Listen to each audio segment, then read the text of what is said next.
আমরা তিন ভাই তিন ভাগে কোরবানি দেই। এক ভাইয়ের অবস্থা ভালো, তাই সে বেশিরভাগ টাকা দেয় আর আমরা অল্প কিছু পরিমাণ শরিক হই। তাহলে কি আমাদের কোরবানি আদায় হবে কিনা? এটা একটা গুরুত্বপূর্ণ প্রশ্ন। কোরবানি দেওয়ার ক্ষেত্রে বিশেষ করে যখন ভাই ব্রাদাররা মিলে কোরবানি দেন তখন এরকম পরিস্থিতি তৈরি হয়। একটা গরুর দাম ধরেন 70,000 টাকা, তো এক ভাই তার উপার্জন অনেক কম, সেজন্য সে 5,000 টাকা দিছে,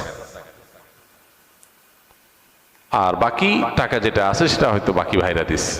কোরবানি হবে কিনা? উত্তর হলো কারোর কোরবানি হবে না। কোরবানিতে যে কোনো একটা পূর্ণ অংশ নিতে হবে। 7 ভাগের একটা পরিপূর্ণ অংশ, 7 ভাগের 1 ভাগ, 7 ভাগের 2 ভাগ, 3 ভাগ, 4 ভাগ, সর্বনিম্ন 1 ভাগ নিতে হবে।